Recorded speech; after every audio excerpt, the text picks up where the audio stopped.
I'm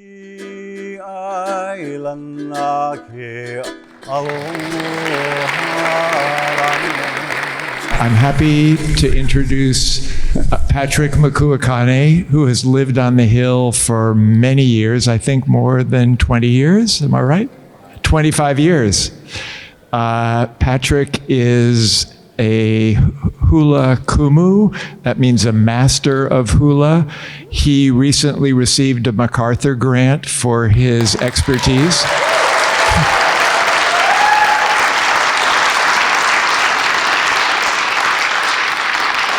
And I heard that yesterday he received a special citation from San Francisco State. Patrick and his troupe have practiced and given classes in many sites over the hill, so they're very connected to Potrero Hill. Patrick Makuakane and Connie Hale.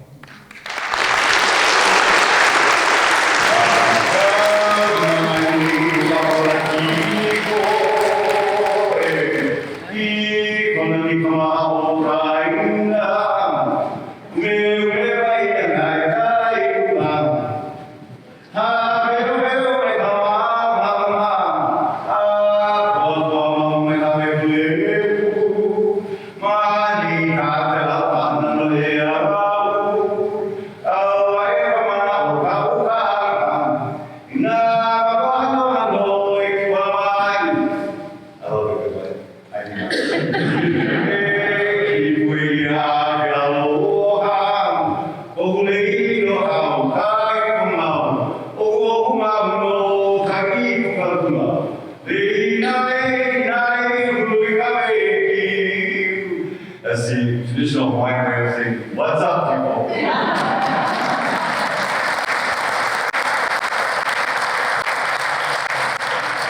I want to take us back to Hawaii just to get started so you can all understand this man a little bit more and what he's brought to San Francisco. We both grew up in Hawaii at about the same time in the 60s. And Hawaii was a different place then, and hula had a different role then. Could you tell us just a little bit about what your childhood in Honolulu, Sure. being who you are? I'll tell you, like? I was born 2 weeks before or after Barack Obama in the same hospital, Kopiolani Maternity. And I lived in Kaimuki at a time. I was born in 61. And Hawaii had become a state, I believe, in 1959. So things have shifted. And my grandmother, I remember she stopped speaking Hawaiian because she just felt we were American now, and that's the only way we're going to get ahead. So we lived in a local household, not necessarily a native Hawaiian household. So we didn't really learn much about our culture until I started hula. But yeah, it was just like this melange of different cultures, right? Local culture, different kinds of foods and the way we spoke, coming from different languages and protocols from other cultures, but not necessarily a native Hawaiian foundation. It wasn't until, again, I started dancing hula. So So you grew up in the city, I grew up in the country. You grew up? Yeah, but you went to Punahou. True. St. Louis. Yeah.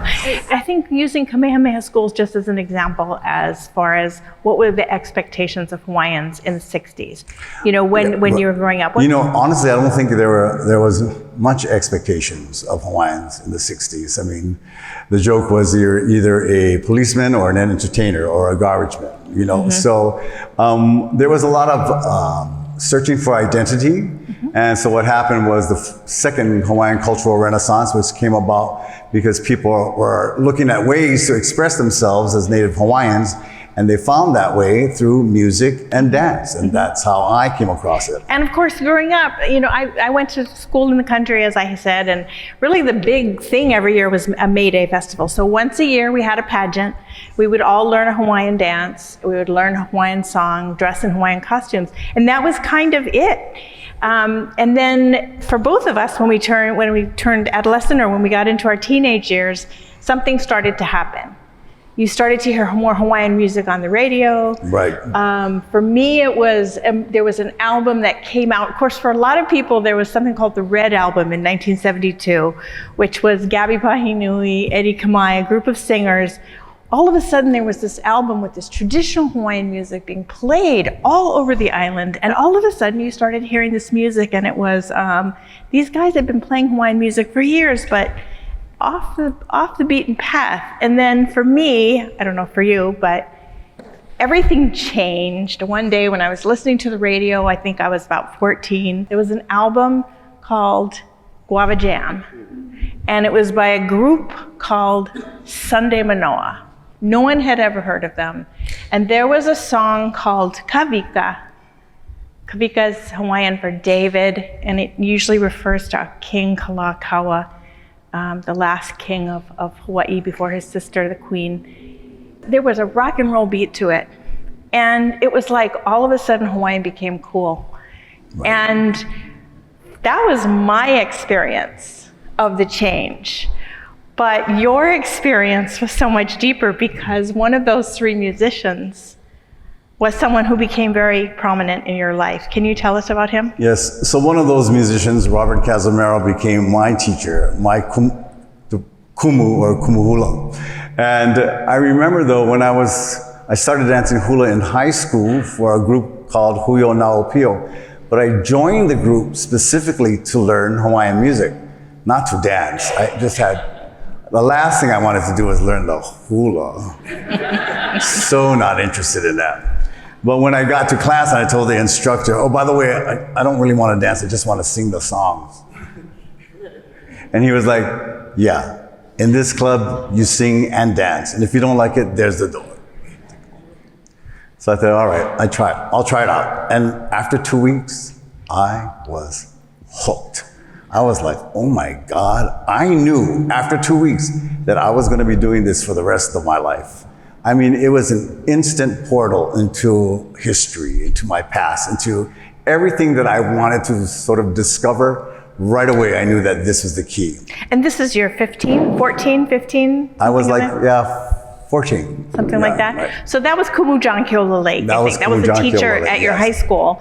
And then marvelous man. Yeah. Shortly, how long did it take you to get in the sights of Robert Casimiro? Right. So Kumu Lake was teaching at St. Louis High School. He was a really lovely man who really brought me toward that first path toward hula. And then one day I was at the University of Hawaii at the Andrews Amphitheater, which was this rather popular place for Hawaiian music and all different kinds of like Hawaiian practitioners and showcasing work and whatnot. And I saw a performance by this all-male hula school, which was Robert Casimiro's hula school. And I was like, they sort of took what I knew to another level. It was athletic, yet it was art. It was artistic. It was like, I was so blown away, and I knew that I wanted to join that group. So we went down to the Prow Lounge to where Robert was singing with his brother Roland, and asked if we could join their group. And he was like, okay, we teach at Kamehameha, maybe you can come on Sunday and we'll see. And as we were walking up the steps to go to class and he was yelling at the boys, the first thing I heard was, you pricks, you owe me $5. Like, oh my God, what are we gonna do? But it was the first moment of my real life, because I never looked back after that. It changed the trajectory of my young adulthood. And shortly after that, you were dancing in Waikiki professionally? So you were barely out of high school? About 4 or 5 years after that, I had to put in the time, right, yeah. So here he is, he's very young, right out of high school. He's a professional dancer in Waikiki at the Royal Hawaiian Hotel with Robert Casimiro. Robert Casimiro, who was just such a hero to those of us who were at that, in that time in Hawaii. Just someone who made Hawaiian music exciting and cool again. And you left. You left because there was a man in San Francisco. Yeah. And so I moved here under the premise of the fact that we were going to move back to Hawaii, because he was working at, remember that restaurant called Chez Michel down in North Beach? But he was a waiter there and he made a lot of money. So we were going to save money after a year and move back to Hawaii, because I couldn't leave hula.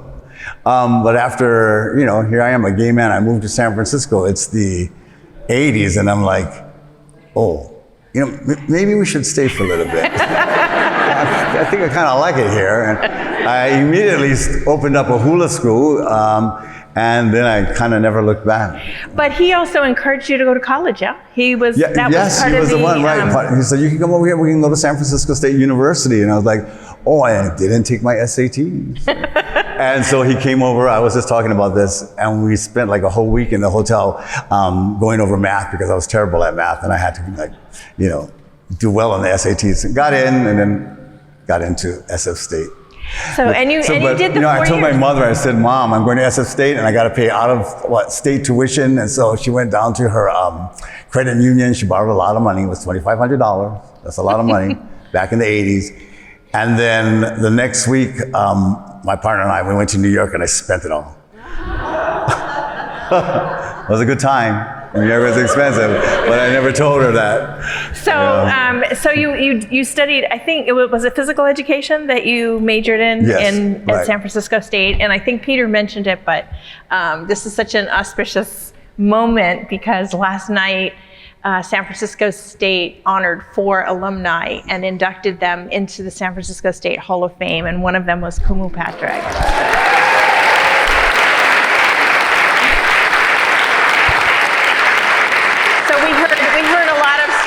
About that time in San Francisco, and I think I met you actually not too long after that. I was a young journalist. I had just graduated from journalism school at Berkeley, and I had heard that some of the very same people that had been on that Red album that I was talking about, that revolutionized us and kicked off the Hawaiian Renaissance, including Eddie Kamai, were coming to Oakland for a huge concert. It was in 1990 at the Kaiser Auditorium, and it was Eddie Kamai and Ledward Ka'apana and Willie Kahaiali'i and Patrick Makuakane and his dancers. I called you up and I went to your apartment, and you were working then as a physical trainer by this time, yes? Yes, I was. And you had this hula school and this was maybe, I don't know if this was the first big performance that you folks did at that Kaiser Auditorium, but you know, I don't even remember.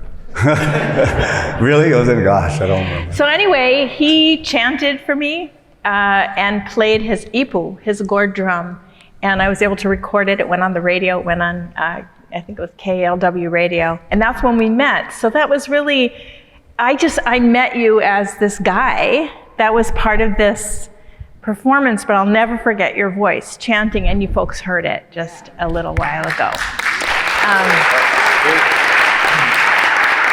You know, it allows me to reflect on since then and where we've been now, and we've had the opportunity. My halal, our school, has had the opportunity to perform for Roberta Flack. When she was here in the 90s, she did a show. She saw a videotape of us dancing a hula to the first time ever I saw her face. And so, her manager is from Hawaii. So she asked if we would dance in her show here in San Francisco. She was playing at the Opera House. Yeah, and you know what's funny? Oh God, in the old days when I had my dancers, we could do every show every time until they started having kids. Like, oh God, it was just like nowadays you got a plan. If you want your dancers to do a performance, they need 3 to 6 months. You know, and I get it. All right, I'm on that page now. So when Roberta Flack asked us to dance in the show, we had like 4 days. And I was like, wow, out of the 21 girls, I'll be lucky to get like 5, you know. But somehow all of them managed to move their plans around to perform for Roberta Flack. I was like, okay, take notes about that. So I want to put a pause there on because we've kind of jumped in a way, and I know that there are many people in the crowd who have seen Kumu Patrick perform. Some of my hula brothers and sisters are here, but many people probably have never seen you perform. Am I right? Yeah. So you probably have an idea of hula from movies or maybe from visiting in Hawaii. Your idea of hula is probably lovely, lithe young ladies dancing to guitar and ukulele, kind of going like that. Could you go back to when you first started teaching hula, before the Roberta Flack moment, you know, what hula were you teaching at the time? How would you describe it? Well, hula is basically broken down into two categories: traditional, done with percussive instruments and chanting, and awana, or hula that's done to more modern instruments and singing, like what most people are accustomed to, guitar, ukuleles, and so it's kahiko and awana. But we do something, we kind of added something to that, where I do hula accompanied by music that is obviously not Hawaiian. So alternative, pop, opera, techno, house, run it down. If it feels good, I use it. Yeah, so this was a big change in Hawaii. If you grew up in Hawaii, if you grew up watching hula, even if you were familiar with kahiko, which many of us on the mainland are not familiar with, but it's the more angular, ancient hula done to percussion. And if you're familiar with awana, which is done to Western instruments, you are not necessarily familiar with hula mua. And no one in Hawaii was familiar with hula mua because it was invented here. No. It was invented by my teacher. Robert did. Okay. He did it first. Yeah. So Point I'm taken. yeah. Point A pale taken. comparison Yes. to him. He did it first, right? And he got a lot of shit for it. Yeah. You know. Yeah. But I moved to San Francisco and nobody cared here. Yeah. That's what I loved about being here in San Francisco. I got to do what I want. I remember a friend of mine said to me once. He goes, "It must be so nice living up there and nobody peering over your shoulder, criticizing your every move." And I was like, I never thought about that. Yeah, it's awesome. But I think also, so there was that fact that you had freedom, Yeah. a freedom that your colleagues in Hawaii didn't have, your cohort in Hawaii didn't have.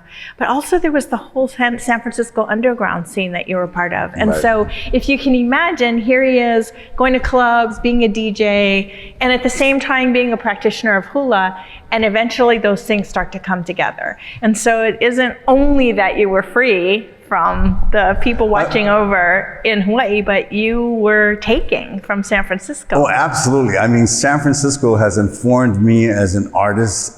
Actually, I say San Francisco has made me a better Hawaiian. It really has. It has opened my eyes and ears to many things that I would not have experienced if I was just living in Hawaii. Mm-hmm. And I'm a better person and I'm better Hawaiian because I've been living here in San Francisco for so long. Now I've lived in San Francisco longer than I've lived in Hawaii. Yeah. So it has definitely made its mark upon me. So And I get so mad when they talk shit about San Francisco. So I mentioned that I first met Kumu Patrick in 1990 when he was just beginning, in a way, his professional career, in a way. And then sometime in the mid-90s, I saw one of these shows. And I saw this kind of hula that he was practicing on the stage. And it's not only the costumes, the music. The music is quite astounding because you'll see these guys in tank tops and grass skirts dancing to house music, and doing hula movements. It was startling, but it's not only that, it's also a light show extraordinaire. So he also integrates digital art, incredible lighting. And I called my editor at Honolulu Magazine and I said, "You got to cover this guy. We have to write a story about Patrick Makuakane." And he didn't recognize your name. And I said, "You'll be ahead of the curve." And it was kind of a risk for me to propose the story and for him to do the story. But that's when I tried to describe in words this dance that I was seeing. It's one thing to see it and be moved by it.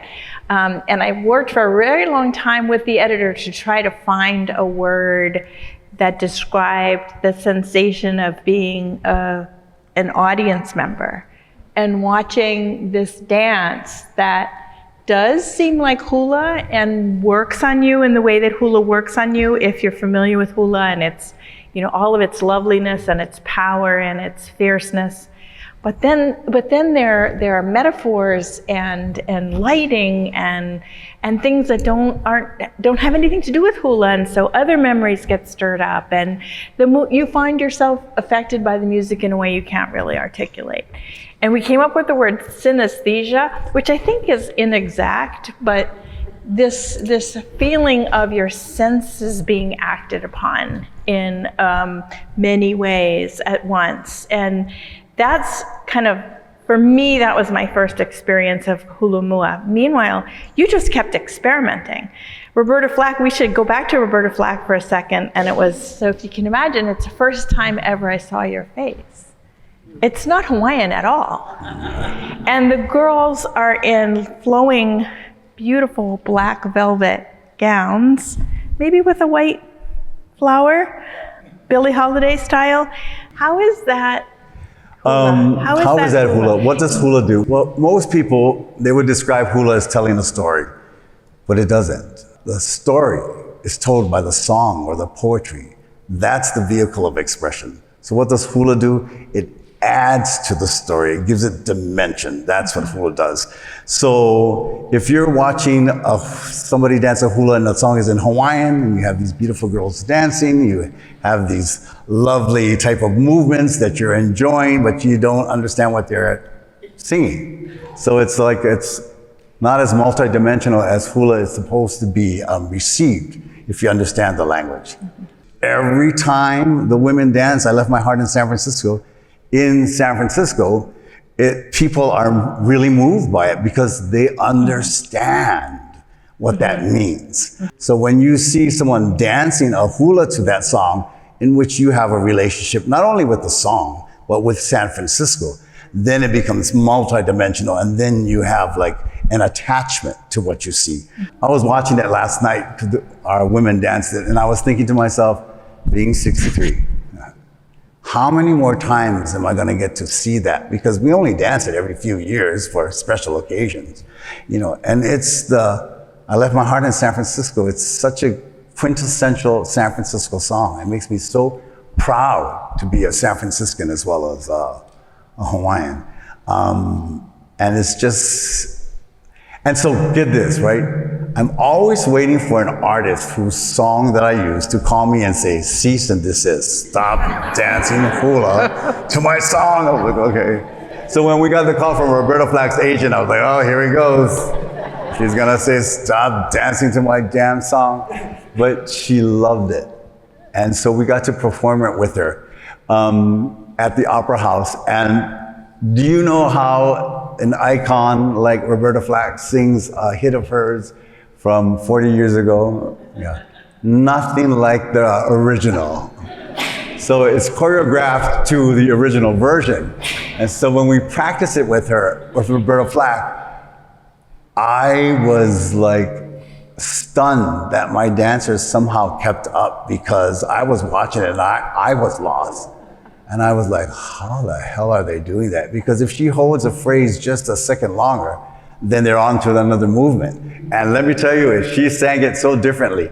And she knew that. And so she sang it for us 3 times so we could practice. And I taped all 3 times that she sang it. Then we went into the dressing room and we practiced it over and over again. And we like went to different places. What if she does this? So that we would be prepared, because she is a taskmaster. She's amazing.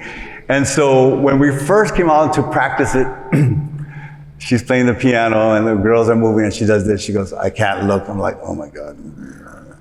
She goes, it's too beautiful. I'm gonna cry. So we did finally do it that night, and it was perfect. And we got a standing ovation after the song was finished. Mm-hmm. And we've had this really lovely relationship with her. I'm sure that you've heard that she has Lou Gehrig's disease now, and she doesn't have her voice. She can't speak.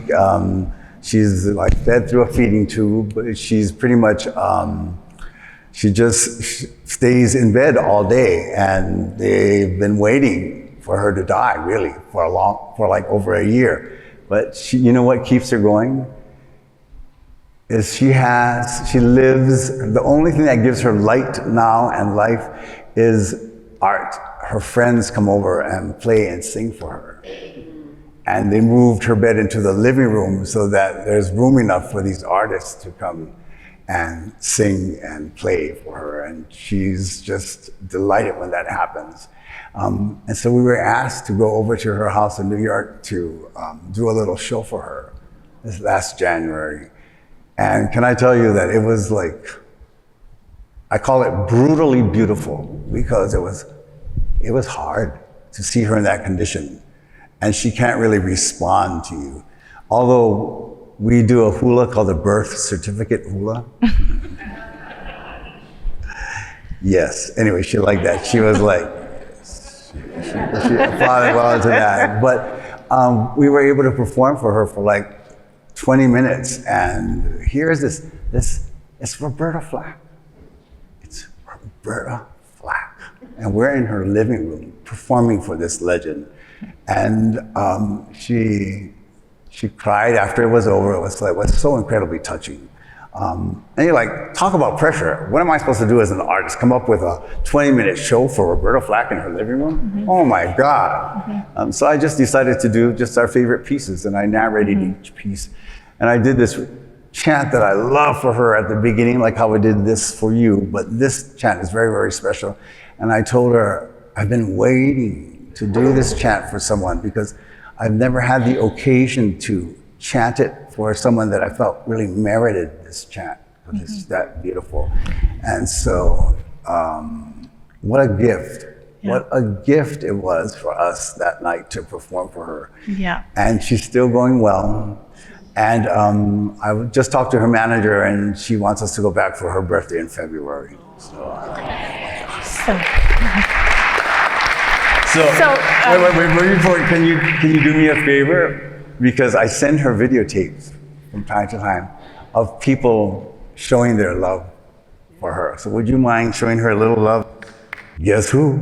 It's me again, and I'm in this church giving a talk about where I live in Potrero Hill, and I was just talking about you, and some people here want to say hello.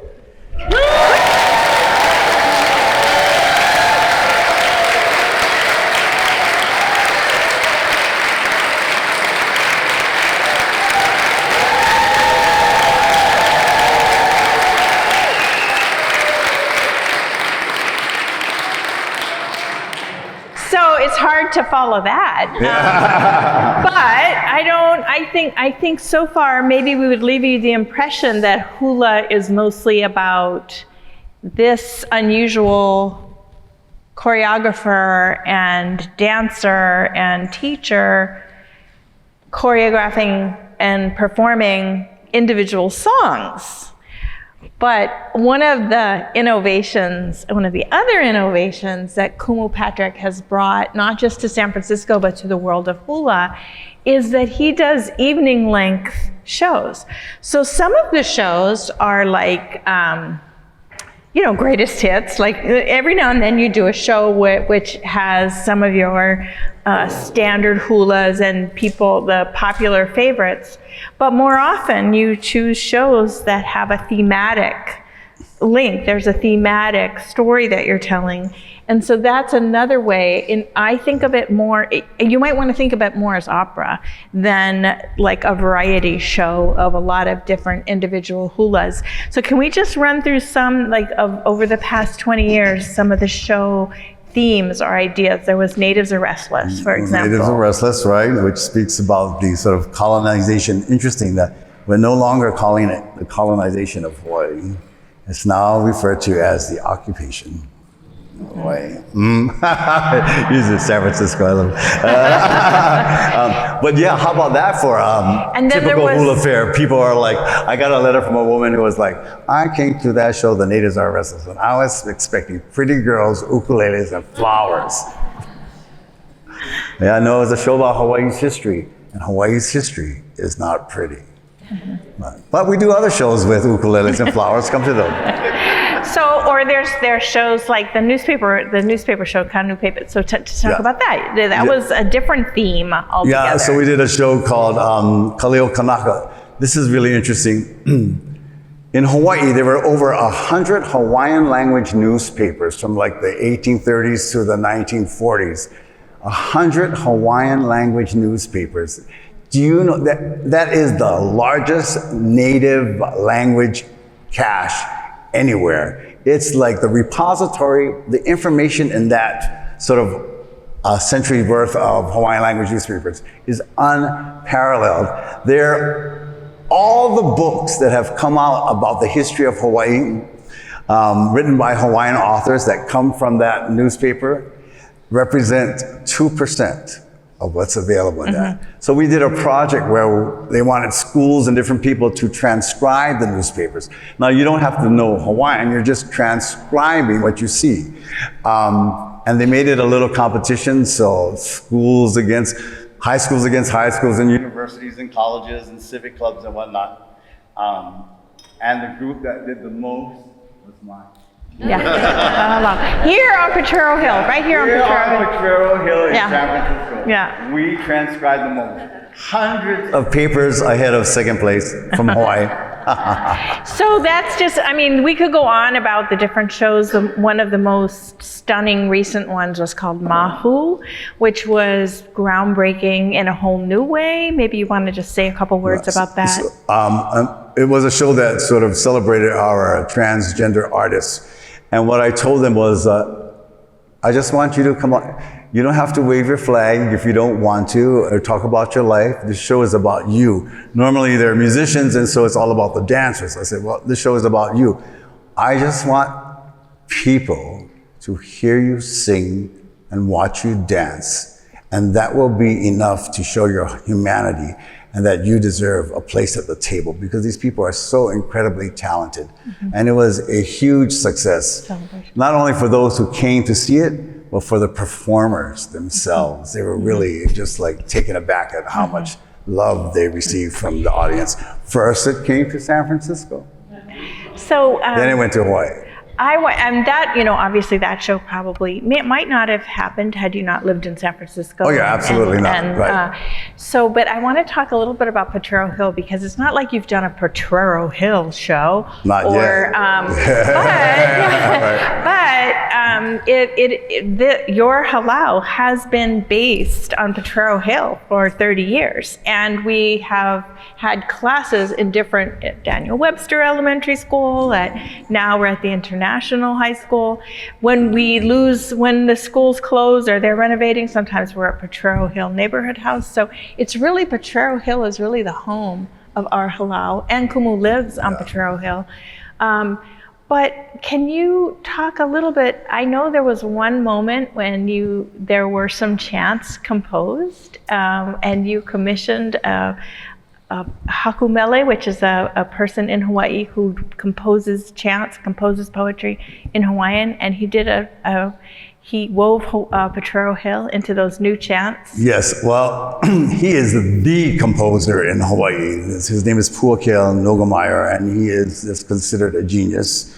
And I asked him if he would compose a suite of chants that spoke about Hawaii's connection to San Francisco. And of course, I had to tell him all about Potrero Hill. So he wrote these chants that speak about Potrero Hill and the home that I live in. And I had to name the winds and the rains in this area so that they could be included in this chant. Hawaii, and then Potrero Hill. So. And as you say, in so many chants, that place is so important. It's one of the four main kinds of Hawaiian poetry is poems or songs about place. So, as you said, it's the particular wind here, it's the particular trees around, it's the feeling of the sun, and all of those things are. Make sure in your chat you put that there's a lot of sun and parking places. The best in the city. It's the best place in the city. No place else equals Potrero Hill. And he did. So among the many things that he does, I've already told you about these unusual hulas. He goes to Roberta Flack's apartment and dances for her. He does an annual show here every year, which he often takes to Hawaii. He happens to be now working with folks producing an opera, a Hawaiian language opera in Honolulu. And you are a director and choreographer of that. And he has, just in his spare time, started a band. And he is recording an album. And I wonder if you would just tell people about one song on that album, which kind of is set on Potrero Hill, although maybe not explicitly. Yes, it's a song called Ooh, Sweetie Baby, which is about him. And our life in Potrero Hills, and how this is a house high above on top of a hill. Because you know what I do is in my block, I don't know if I should tell this story. Tell it. Okay, well, I kind of like walk my block and I pick leaves and flowers from the sidewalk near your house to make all my lay and stuff, because there's a lot of places around here which I gather and pick stuff up. So I'll never reach over your fence, except that one house on Connecticut Street. But always the trees on the sidewalk. But there's this it's amazing how beautiful my block is, because I can pick these wonderful leaves and blossoms and make these gorgeous leis on my home in Potrero Hill. It's better than my street in Kalihi when I lived in Hawaii. So I would love to open the floor to your questions, but I did want to mention how meaningful it is for all of us who know Kumu Patrick and who know how any artist, any dancer, any painter, any writer, any photographer works in so much obscurity by necessity. And then sometimes you get lucky and people see your work and you get awards and you get accolades, or you get to dance every year at the San Francisco Ethnic Dance Festival, which Kumu did for many years. But there's still a kind of obscurity always. You're always pushing boundaries. You always hope that people will see what you do and never feel that you get it quite right. Right? Am I right? It's you do your best, and yet there's always a sense of, what you didn't do. And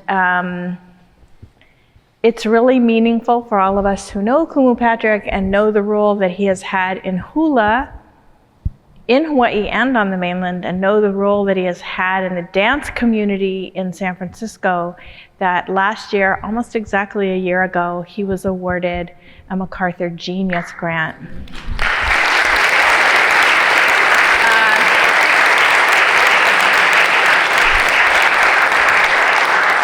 The first Native Hawaiian to ever win a MacArthur.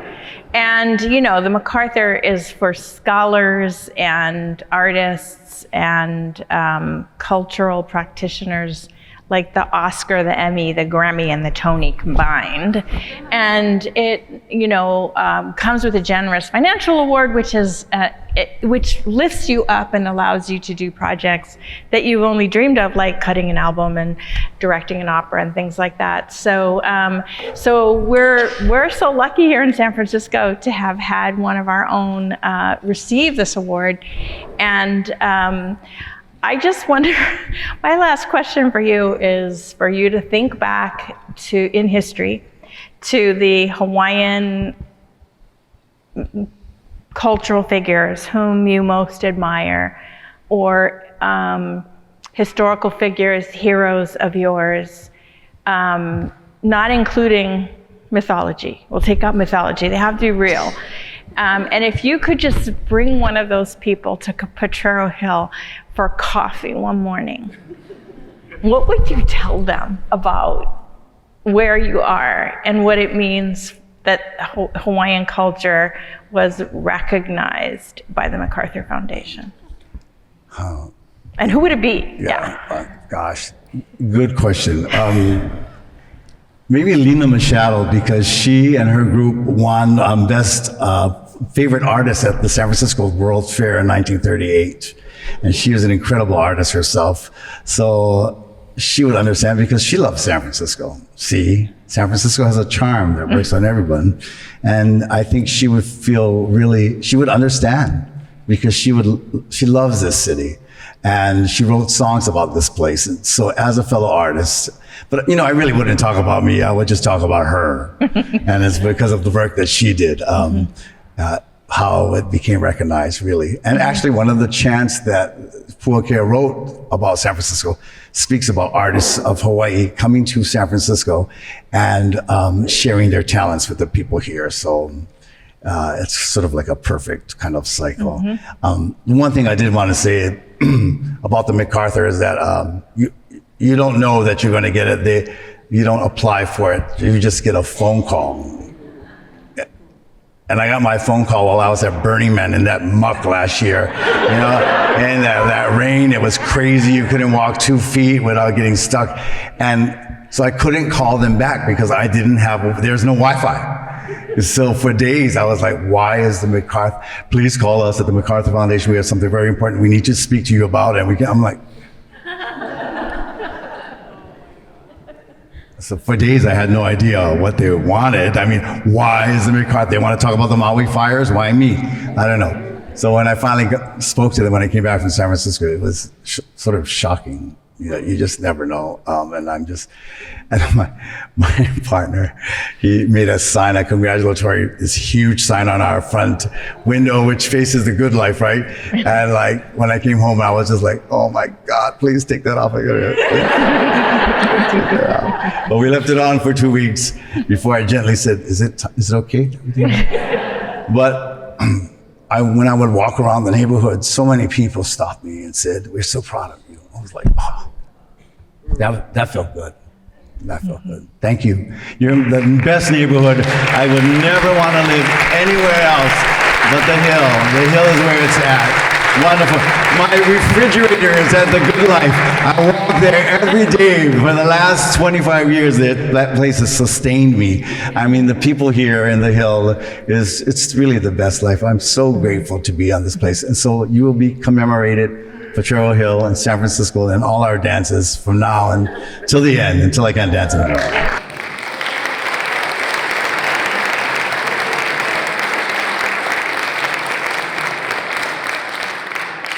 Would anyone like to ask a question? Yes. Do you have anyone that you can dream to collaborate with, like a musician? Do I have a dream to collaborate with another artist, like a musician or someone like that? There's so many of them, but there's this guy, his name is Rollo Armstrong, and he did a lot of house music back in the day, and I've done so many pieces to his work. I would love for him to see one of them, and I would love to collaborate. There are others. I mean, Roberta Flack, I would do any one of hers. I told her I will do your entire repertoire. Linda Ronstadt was a fan of ours, and I've done some of her work too. Yeah. Did you have a question? I do. I have a big question for you. You can make it small if you want to. I've been in your audience many times. I know that as an audience member, I leave feeling changed. I feel motivated, maybe even a little intimidated. My idea of what freedom is for comes in my appreciation of what you're able to do. And in those same words, I'm thinking about, Sophie, what you've been doing, integrating your personal life, your personal values to public service. You two are changers. You're the real deal. But I wonder what you might say to each other and to us about that. I'm going to say something, and I have a feeling she may agree or not, and she'll tell me if she doesn't. The best parts of me are the people with whom are my community. I mean, the people that I teach. I cannot do what I do without the people who have been my community for a long time. I mean, when I won the award for the MacArthur, there was a Native American woman and another Black woman who all three of us were like, we're here because of our communities. The work that we did is not insular. We do work in community. It is community who drives, who feeds us, who gives us agency. And so our hope is to empower that community. And it's this cycle that continues. So I am rejuvenated and energized by my community, and I hope I do that to them. And it just keeps feeding us back and forth. So that's my answer.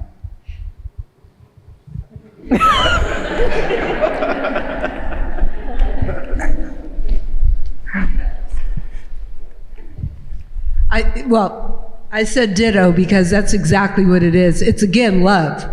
I mean, we're scared to use the term, but really it's love.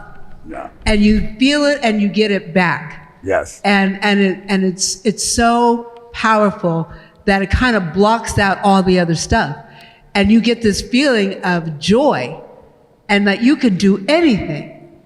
And I just remember that Dick Millett, for those of you who remember Dick Millett. I live in his house. Yeah, oh, you do.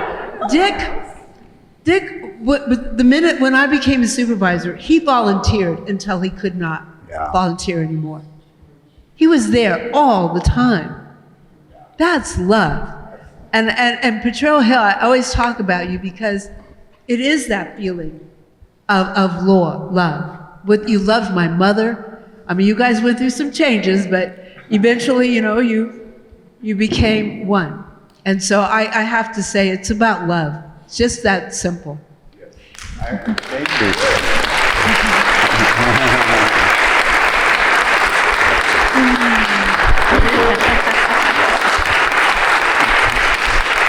And I wanted to ask you, Sophie, I need some rewiring at my house. Can I hire you? Are you available? Great. Yeah. I think All right. How about a hula? And let's get the hell out of here. All right. Okay. I see quite a number of you, students of mine. So please, if you could, iluna. And we're going to do makia ilana. Everybody knows that. Oh, hold on.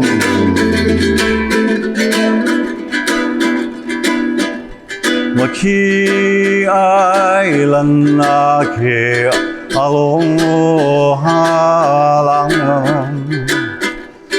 Aina hai ka ehu o ke kai. Maki ailana ke aloha lang. Aina hai ka ehu o ke kai. Elua e kolu no mangko I ka ilana mahi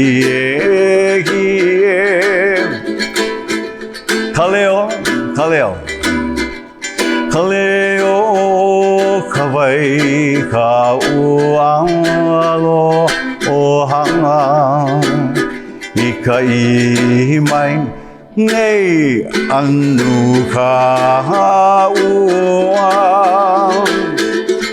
Ina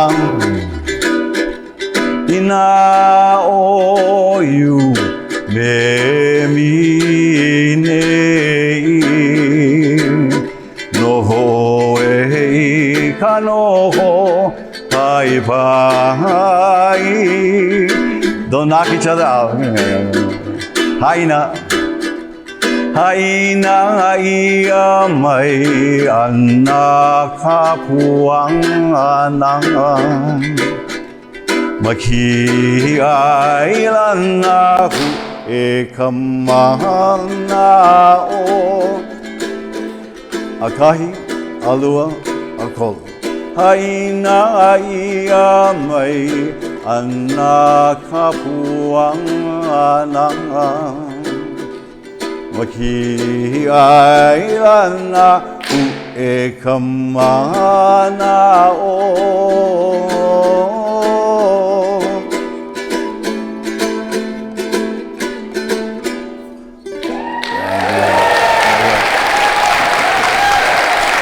Mahalo. Thank you. Thank you to Peter for inviting us.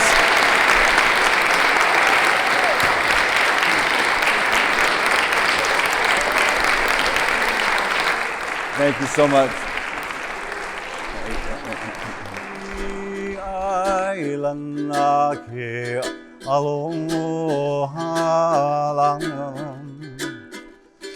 Aina hai ka ehu o ke kai